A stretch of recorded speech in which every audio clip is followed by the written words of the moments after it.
Okay. What do I need to help you now? I'm just gonna set this up. This is going, and I think I'm ready to start. Do you want a bench for it or anything, or you think it's good? Yeah, is there a bench? Oh, this is perfect. Yeah. Put it wherever you want. Okay, I think this is good here. And then do I need to have the students right here move, the ones that are in the foreground? I think it should be fine. Do you think so? Yeah. Okay, I'll let them know. Okay, thanks. Let me just look, excuse me really quick. You see us doing a live feed on this? And so the camera's right there. The back of your hands are going to be in it unless you want I don't mind your head She's here if fine. you don't. Just wanted to warn you. Yeah, it's nice that there are people who know Okay, everybody's here. Everybody's back in the bathroom and I'll getting get more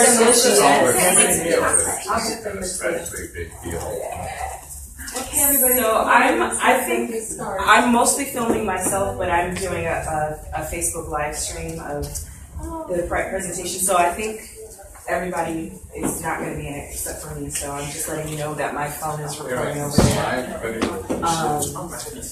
Yes. You want me to hold that if you like that? Hold it.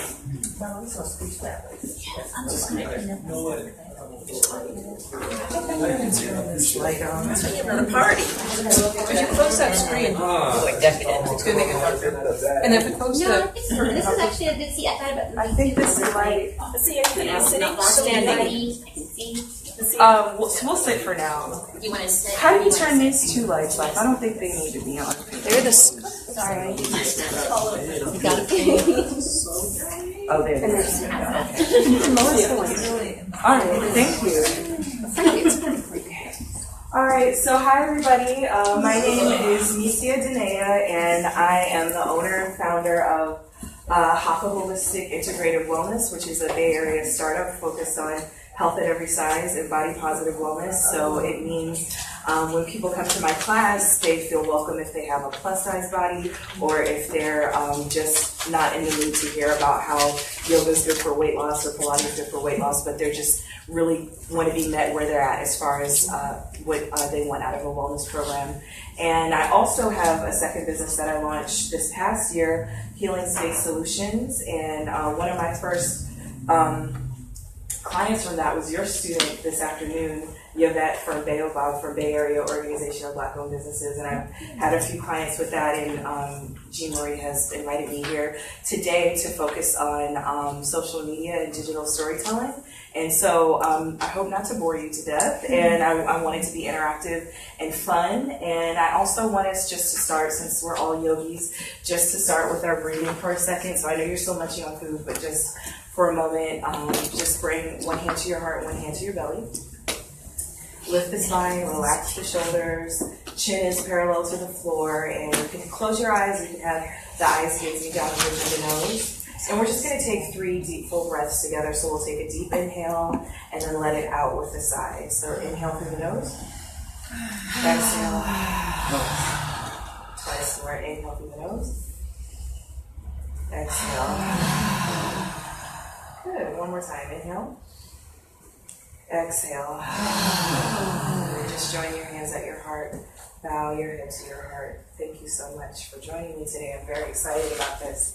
So, the first thing that I wanted to do is I wanted to let you know who I am. So this is my logo, and I'm the founder and owner of Healing Space Solutions, which is a digital marketing strategy coaching business, and I extend my experience to wellness brands and social impact entrepreneurs. So I do have a background in corporate America and over 10 years of experience in email marketing, social media, and event promotion, as well as public speaking.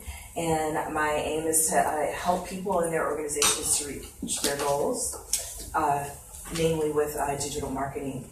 So what we'll cover today is what is social media, what are key social media platforms for your yoga business, and how to engage students and clients, how to bring your social media to life with ads for events, hashtags, photos, and videos. And the last couple things we'll do is email marketing made simple, as well as social media action plan for 2018 and beyond. So the first thing that I'll ask is, and anybody can answer this, what is social media?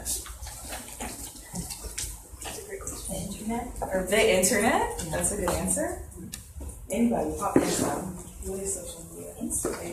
Instagram, Facebook, Snapchat, YouTube. These are all correct answers. So if we go to Merriam-Webster, they would say, definition of social media is form of electronic communication, such as websites for social networking and microblogging, through which users create online communities to share information, ideas, personal messages, and other content, such as videos. So I wanted us to, how many people do we have? 1, 2, 3, 4, 5, 6, 7, 8, 9, 10, 11, 12. Okay, so that's 1, 2, 3, 4, 5. And you're going to? No. I have a question. Yes. Will your PowerPoint be available? Yeah, I can send you the slides. Anybody that wants the slide, well, Jean Marie has them. Would you be able to share them with the teachers? Yes, I can. Okay, all right, perfect. Okay, so I would like you to grab a partner, please. And it could be the person next to you, or if you want to travel across the room, you can do that. We're going to open with the exercise before I get into more of the material. Okay. Does everybody have a partner? Okay, I think everybody has a partner. So you'll be doing two things. I want you to ask two questions. I'll give you the first question, and it is, who are your favorite yoga teachers or influencers? And let's have the person who was born between January and May go first. And I'll give you just like a minute or so to answer and switch. So who are your favorite yoga teachers or influencers or wellness professionals? So the person with January and May is answering, or? They'll answer first. Yeah. So the other person will answer. No. So does everybody understand what the question is? Okay. The question is, who are your favorite yoga teachers or influencers or wellness professionals? Do you have, like, is it Shiva Ray or Isar? Oh, no, it's okay.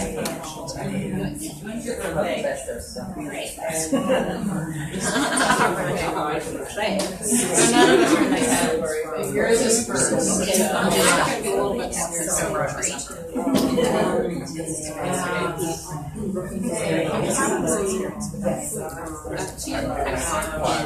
This quiet part of it.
Starting level, I'll have to go check. Take like another minute. Did everybody get a chance to answer? Yeah, we'll give it another minute. Yeah. Okay.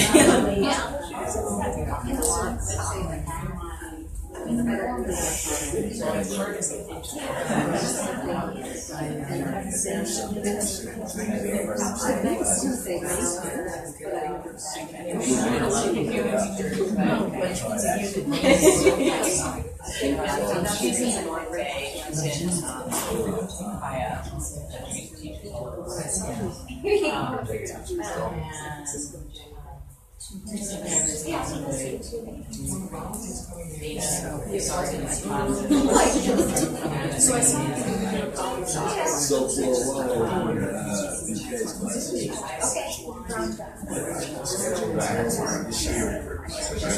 classes. Another 30 to 45 seconds to wrap up.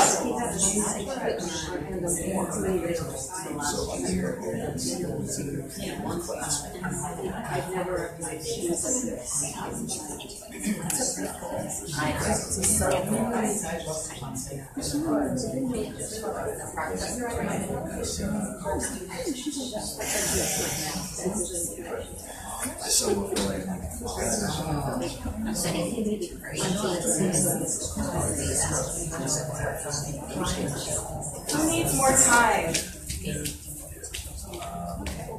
All right, great. If you can hear me, snap once.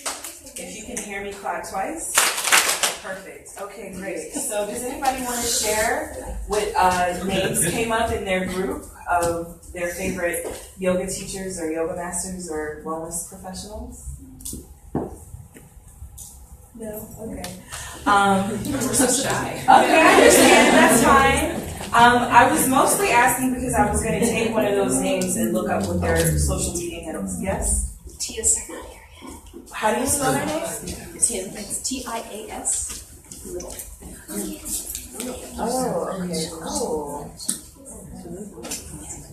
Yoga Glow, Prajna Yoga, beautiful. Okay, so we'll refer to this later. I'll keep that in my back pocket. But just to go back to what we're focusing on today, a lot of people came up with a lot of different social media platforms. So I heard YouTube, I heard Instagram, I heard Facebook, and this is just like a small fraction of all the different social media. There's like dozens, if not like hundreds at this point now. But these are some of the main ones. And so we have Facebook, Google Plus, which I've used, and it's not as popular as Facebook, but it's still, I think, effective. If somebody wanted to Google information about you or your workshops or what have you, like the information is there on that platform. Instagram, which is probably the newest and most popular right now. YouTube, SoundCloud, and if you want, even with SoundCloud, there's a way, does anybody have a YouTube page here? Yeah. Okay, great. And do you post videos there of either your classes or your practice on there? Yeah. Okay, you know what you can do also that I found really cool? You can repurpose your YouTube information, and there's a way that you can just take the audio from YouTube and put it on SoundCloud. So I've done that, and people found like I record meditations and I put them on SoundCloud, just like, so people get like a soundbite of like who I am and what my style is like. There's Skype. Does anybody work with private clients? Mm-hmm. So if you have private clients that are in the Bay, that's great, but what if somebody who's out of town or they're traveling and they can't come to your class, and you can do Skype sessions with them? Twitter is, it's still pretty popular.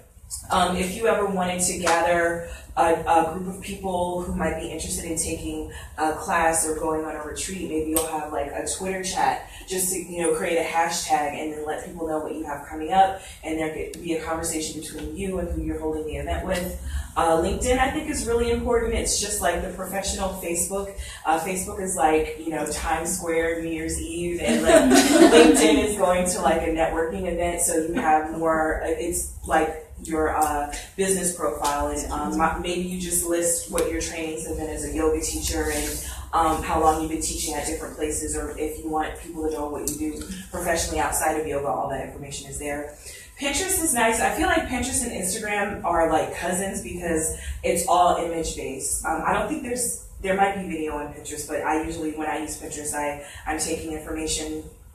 Like I want to upgrade my home office, so I found somebody that has like a nice pin about how to decorate their home office, and or if you have worksheets or content available from your classes or workshops, it can be posted on Pinterest.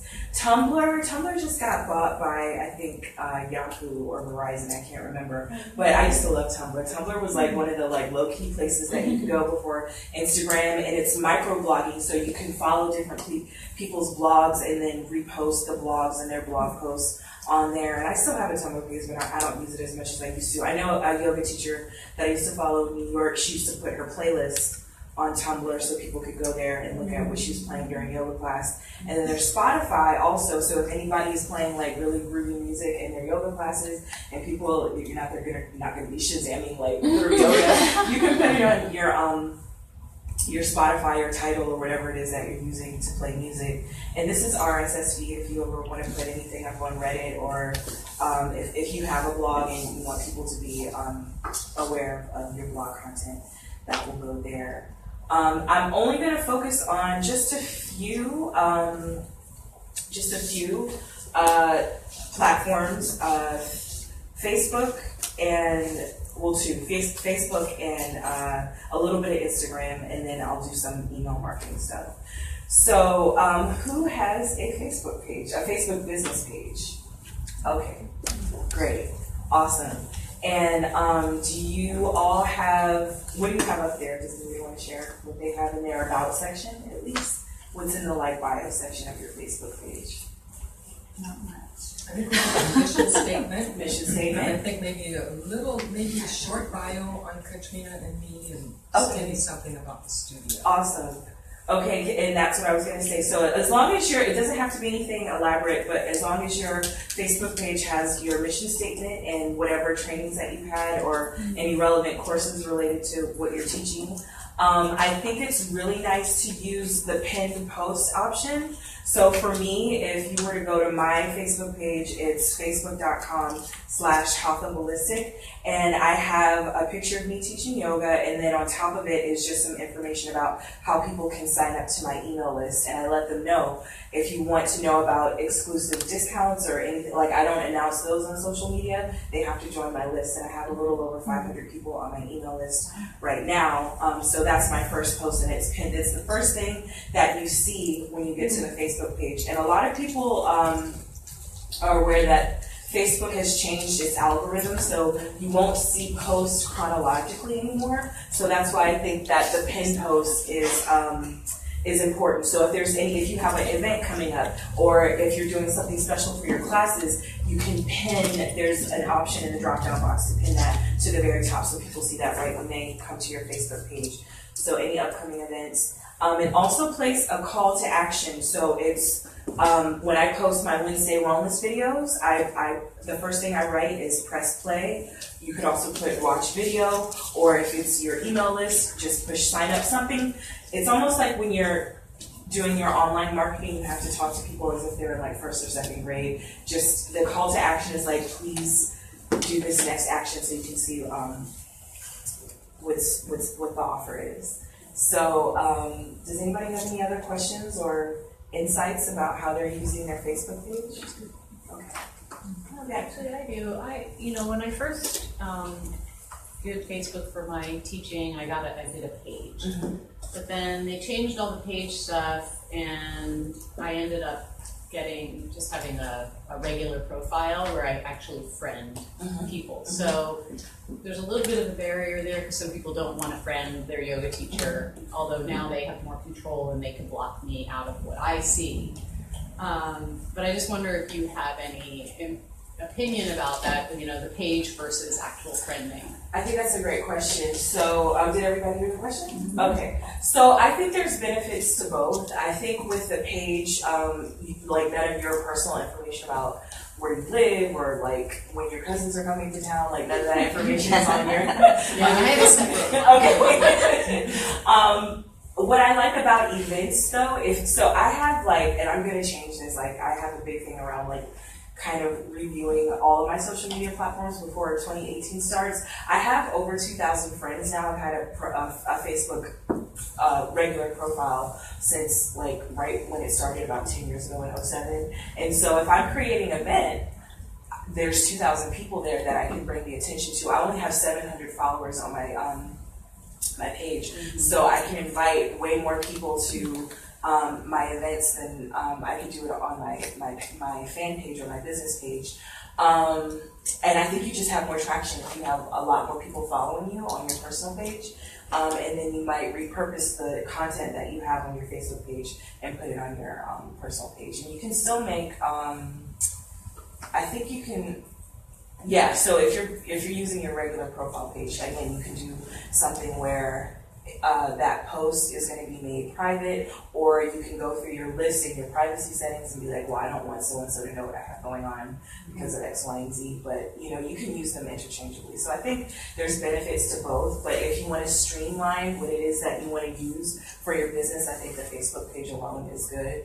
But like I said, if you have a lot of people following on your front page, then you still have, you know, you have access to more eyeballs seeing what you have going on. Right, yeah, I mean, I have both. I have a personal page and then a yoga page, but I just wasn't sure, you know, at that time when they did all those changes, I haven't actually looked at it again. It's been a few years. They made it very user unfriendly, and they were having people have to pay in order for their pages to kind of show up. Yeah, okay. I'm glad you brought that up. That's why I switched it over. So which one are you using now for yoga? Just your fan page? I'm using a profile where they friend me. Oh, okay. Yeah, okay. and so I have 400 and some friends. Okay.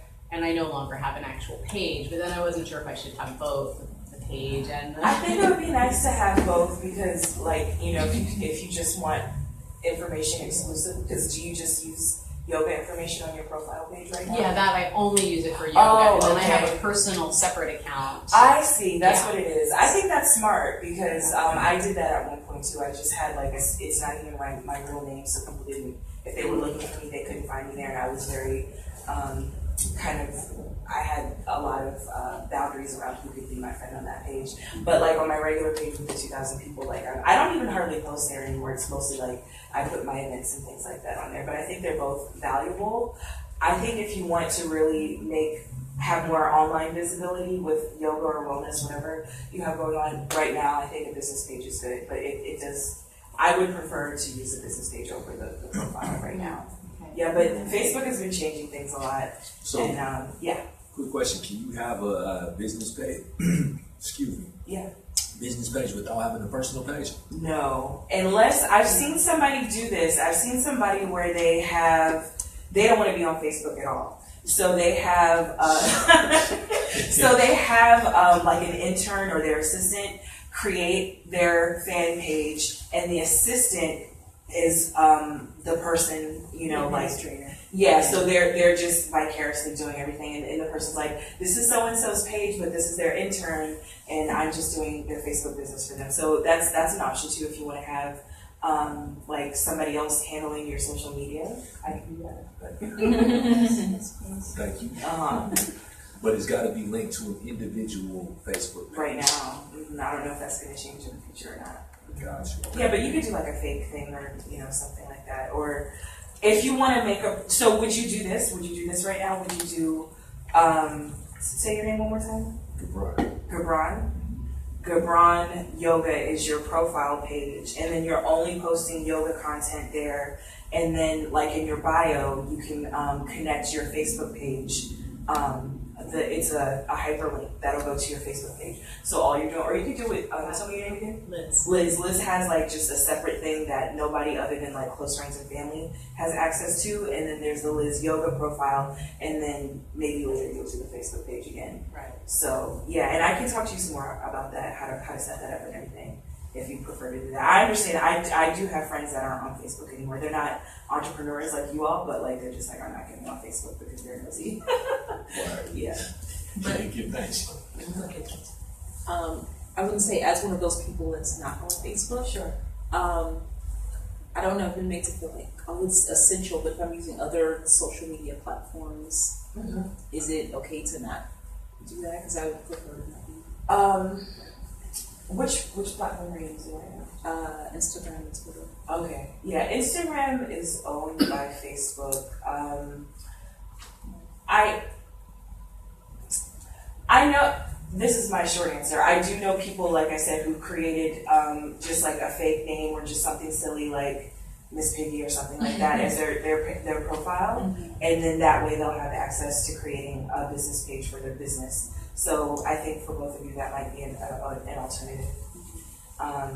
And you feel like Instagram and Twitter right now are pretty effective as far as letting people know about.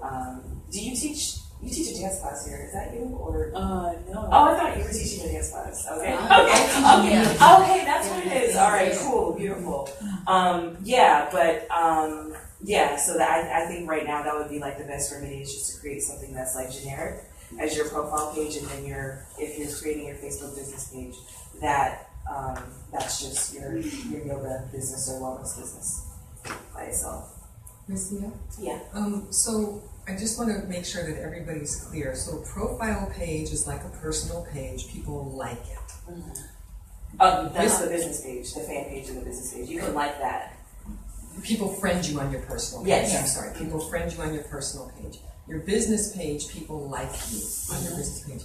But you can set up, and I think this is what you're saying, you can set up a personal page and not worry about gathering friends on there, not worry about posting on it regularly, just have it so that it has the email address tied to it, because that's what you need in order to set up a fan page that people can like, that you can set up events for, and you don't even have to maintain that personal page. Right. You don't have to do anything to it or worry about people liking it. You just have to, that's your starting point. Right. It's like the gateway into it. And if you don't want to get onto Facebook at all, because this is my trouble too, because I'm just like, oh, somebody posted something that I really like, or somebody's having a discussion about Trump that I need to talk about, or like whatever.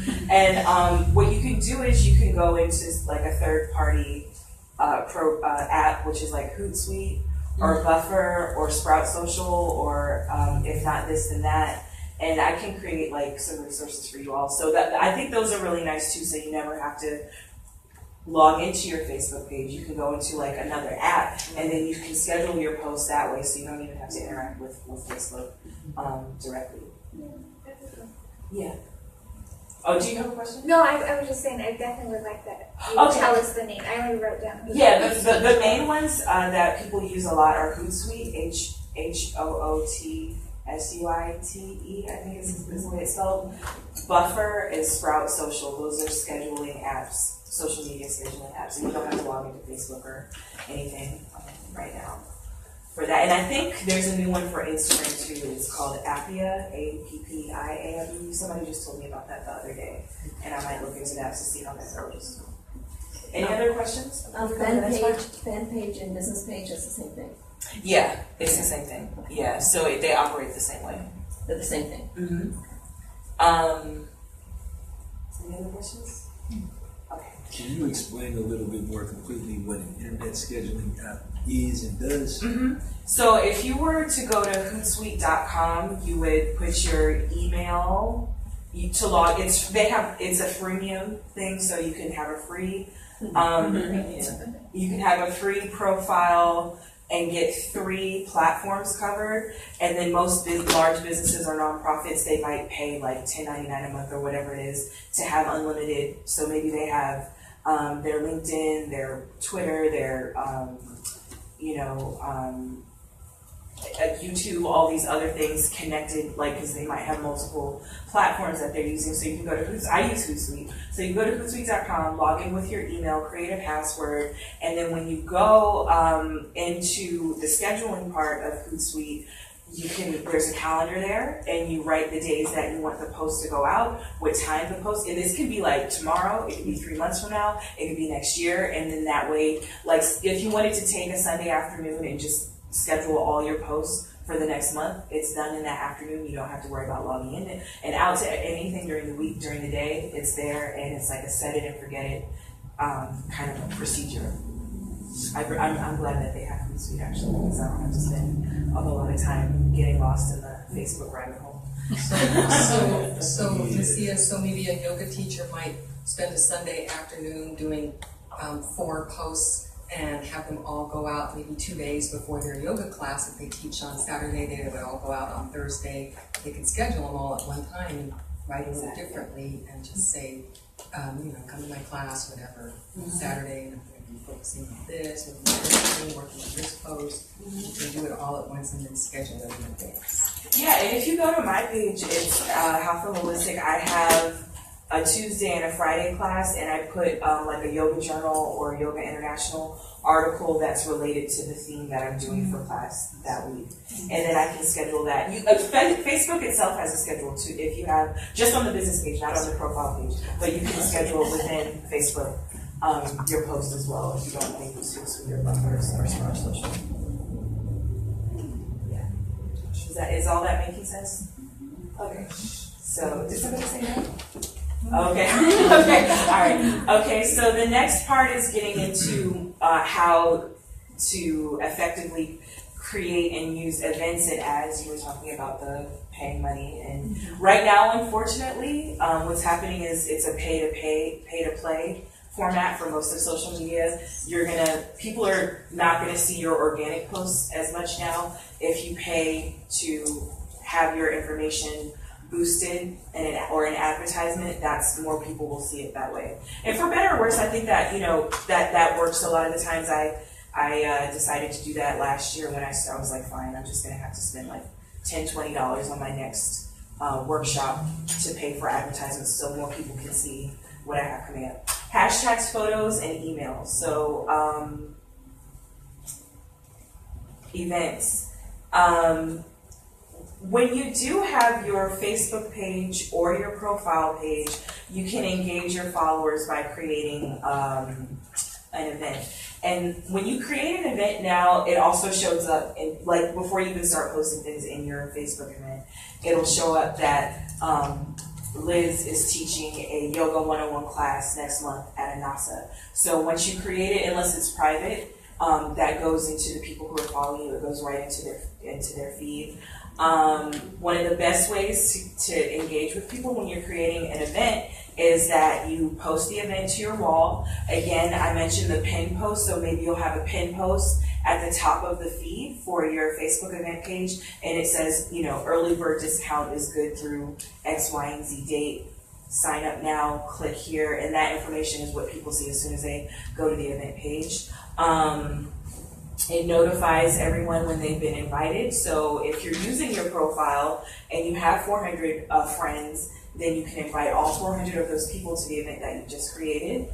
It's best to post pictures. Video is the #1 content type of content that gets viewed the most, and the algorithm now is such that videos are way more engaging than pictures now, and way more engaging than just text by itself. So you can create, more buzz about your event with reviews or articles or testimonials, which I've done. I've put some testimonials from some students this week on my Instagram page. And you can share these things to Instagram, Twitter, and your email marketing. And for the, tell me your name one more time. You have an Instagram page, right? Keisha. Keisha. So Keisha, if you're getting to that point where you're like, maybe I'll do a Facebook page, your Instagram, your Twitter, I think your Tumblr can all be, it can go from Instagram, all your posts can go right into those platforms. So again, that's saving you time. You don't have to be like, I have to do this post for that platform, this for Twitter, that. Everything can go just be right into those things if you just have your Instagram page set up. Does anybody have any questions about it? I'm just curious. I actually recently just got rid of my website, and now I just have a Facebook page, and perhaps temporarily. But I was just noticing it doesn't seem like websites are so as relevant as they used to be. It seems like now that everyone's interacting on these platforms, that I'm better off saving my $20 a month and putting it into boosting events or stuff like that. And I was wondering if you had any. What were you using? Was it GoDaddy? Who you were paying $20 a month? I know what she's talking about. He was 18. Okay. I don't know. And then I tried Squarespace, which is a little bit cheaper. But yeah. I think that's a good question. I just got within the last couple of years. Well, I've had websites, but I really invested through Hack the Hood. If you want a free website, Hack the Hood is a great way. Yeah, I think that's a good way to get it for free, but you still have to pay for the domain. But I think because of how popular social media is, as long as you have a robust, if you're posting regularly, if you have a robust following, if you have email marketing, you may not even, and I've done that. I've gone for a couple years without a website. All I had was a sales page through Eventbrite or Square, and I just had my social media, and I still had good turnouts for classes and workshops. So it's not necessary, or you could do like a landing page on, I think it's landingpages.net or something like that. If you just want, if somebody wants to just know more about like who you are, maybe you have like your CV or your resume or something up there, or just like some blurbs about what it is you do, that might be cheaper than doing like the $20 a month or something like that. You might just have like an about me page, and then social media by itself is fine. That's how effective it is. Thank you. So I've heard that the social media platforms themselves actually own content that you post to social media. Has that ever ended up being a problem for somebody who wanted to then take content that they posted on social media and put it on like their own web page? I think, what specifically do you mean, like pictures or? Well, like say for example, a person takes a video, like you're taking a video on Facebook Live right now, right? This goes up on Facebook. Let's say you want to make a DVD. So it's the copyright content of the content. Oh, well, Facebook owns the platform, but this is my workshop, so. So it's still your content. Facebook can use the content if they want to. So they have rights to use it, but they don't have exclusive rights to the content. Gotcha. Okay. Thank you. Thank you for bringing that up. Okay, I'm going to move forward. Are there any other questions about events? Oh, I have one real Yes. quick. When we have workshops here, I turn them into a Facebook event. And then I invite the facilitator or the teacher as a co-host. But it seems that I can't do that unless I'm a Facebook friend with them on a personal page. Okay. So a couple of times I've had to, I've had to say, sorry, this is kind of awkward. We're not really Facebook friends, especially if it's a teacher who doesn't teach here. Right. But I need to make you a Facebook friend so I can invite you as a co-host for this Anasa event that you're holding.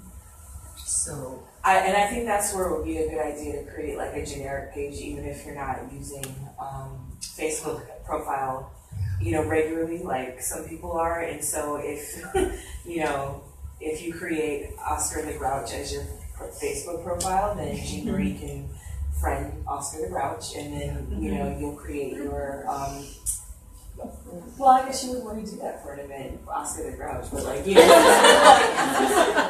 But it would be like a Jean Anasa yoga teacher profile. Right, which is what Liz is doing. Yeah. So I think that's a good idea. Okay. And you don't even have to like post on there really ever, but as long as, if you're creating an event here, because that's what I did with my workshop. You made me a host and we're friends, so I was able to do that. And ideally, I would like all of the facilitators, the teachers, to create their own events and invite me as a co-host, but can they invite a business page as a co-host?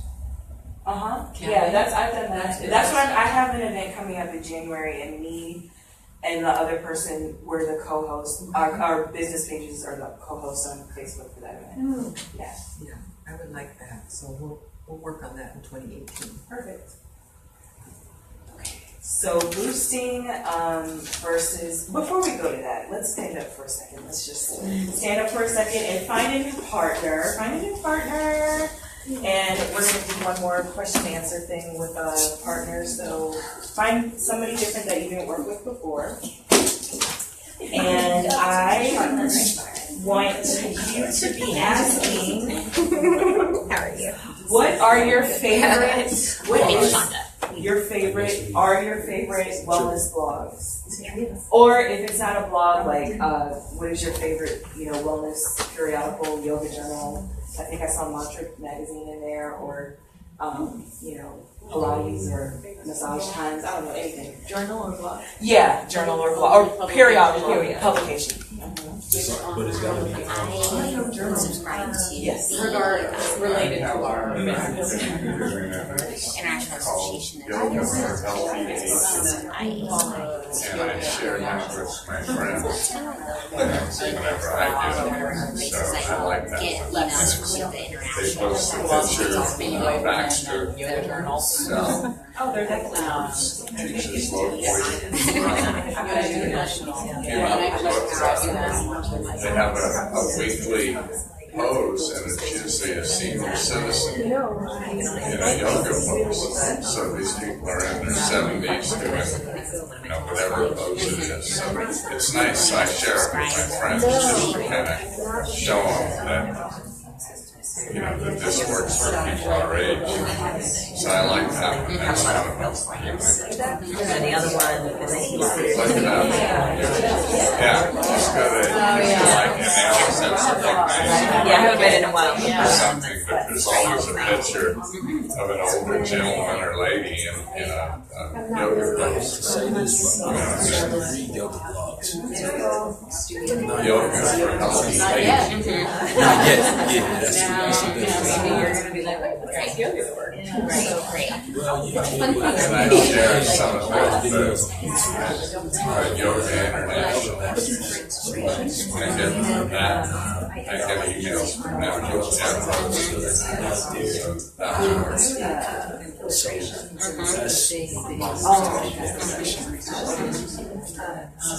Yeah, I get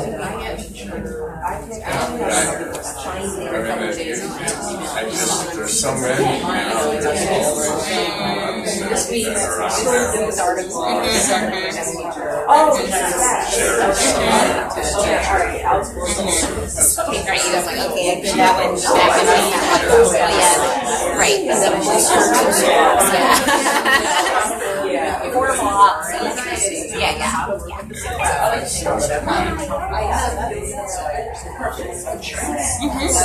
So take another 30 seconds to close. I never thought it was the online magazine. Yeah, I do a lot of Organization of my first certification was with the Integral Yoga Institute. I mean, they still. And I've done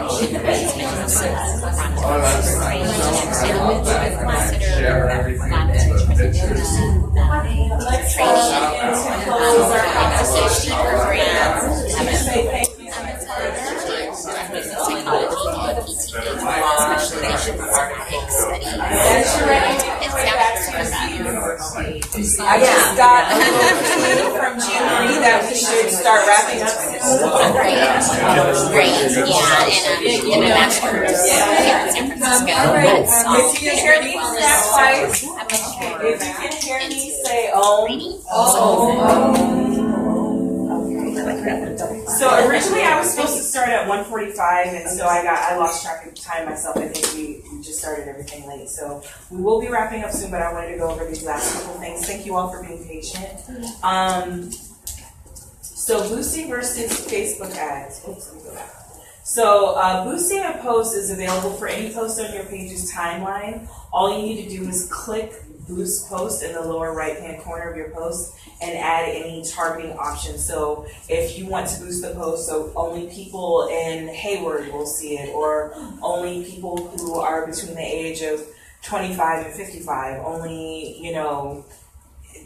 college education, you can really be fine-tune what it is you want people to see with the boosting. And there is a small difference between the boosting and the Facebook ad. So for Facebook ads, there are more options than a boost. You can include likes and clicks to your website. You can include event responses and offer claims. You can create more local awareness, and you can decide how long you want the Facebook advertisement to run in your newsfeed. and it'll also display on Instagram. And one of the other benefits is that you can place more of a call to action on the Facebook advertisement. So it's more nuanced than a boosting. So boosted posts are easier to set up, but ads are more, you have more options for targeting and creating your ad. If there's no questions left, I was just gonna say, can you create Facebook ads and boost posts just on your regular profile, or do you need to have a it's on page? it's on the It's got business it. page. And they're both paid, boost and ad. Right, yeah, you have to pay for both of them, but there's just a small difference. The Facebook ads, you can add more features for fine tuning who you want to reach. It's a little bit creepy, but it works. Like, it's just like, you know, if I only want lesbians to attend my next event, then LGBTQ is one of the options, you know, so there's a lot of different ways that you can fine tune the Facebook advertisement. For that lesbian. What is Can I ask a question about that? Yes. So what's the approximate cost? I've had a fit about a year ago and got rid of my Facebook page and everything. But just curious. I've spent anywhere between $10, $20, $25, $30, but like and I think that's fine for like a yoga teacher or, you know, a small business. But if you have it like, you know, a nonprofit or like a larger business with more employees might spend like, you know, hundreds of dollars on a Facebook ad, but like you can have a pretty effective Facebook advertisement, which is $10, $20 a week. And that might reach 5,000, 10,000 people depending on the keywords that you put in Yes, there. that's the important thing, the keywords, and that's why I prefer, even though it's more work to create all the nuanced ways you want to have people receive information, I think the Facebook advertisement is a little bit more effective than the boost. Oh, so that goes out to the larger community, not your followers. They both can, but like you can't. There's not as many options for the boost as there is for the Facebook advertisement.